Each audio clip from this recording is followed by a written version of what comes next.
এটা দুটো কিন্তু আলাদা। আলাদা বলা গিয়েছে ম্যাগনেসিয়াম অক্সাইড বলা হয়েছে এই ম্যাগনেসিয়াম অক্সাইড যে পুনরায় খুঁজে পাওয়া যাবে না। বুঝা গেল? তাহলে ফিজিক্যাল যে স্টেপ পড়েছে এটাকে স্থায়ী নয়, স্থায়ী মানে অস্থায়ী চেন। নম্বর কি যে chemical chain is a permanent chain.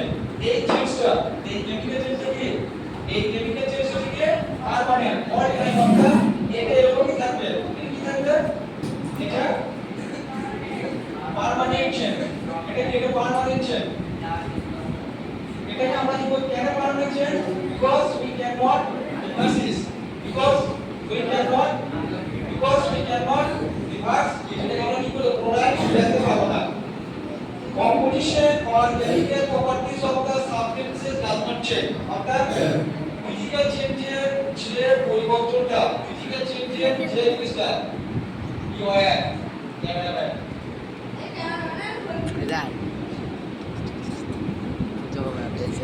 composition or chemical properties of the substances does not change অর্থাৎ আমরা ফিজিক্যাল চেঞ্জের যে পরিবর্তন কাগজ নিচে পদার্থটা শেপ সাইজ সেটা পরিবর্তন হচ্ছে কিন্তু কিছু হলো ওই যে জিনিসটি তৈরি সেটা কিন্তু পরিবর্তন হচ্ছে না।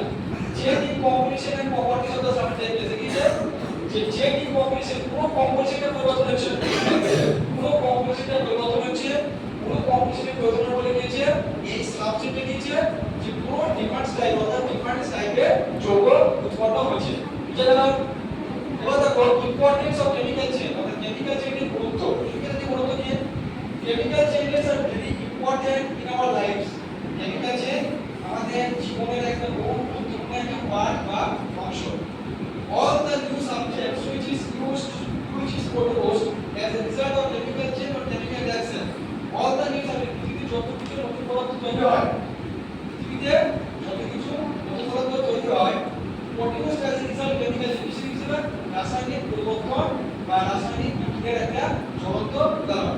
For example, metal are extracted from their ores by chemical reaction. আমরা ধাপ থেকে যে ধাতু নিষ্কাশন করি ores খনিজ লবণ দিয়ে ধাতু নিষ্কাশন করি এটা একটা chemical reaction such as extraction of iron from iron অর্থাৎ আয়রন থেকে আয়রন নিষ্কাশন এটা কি reaction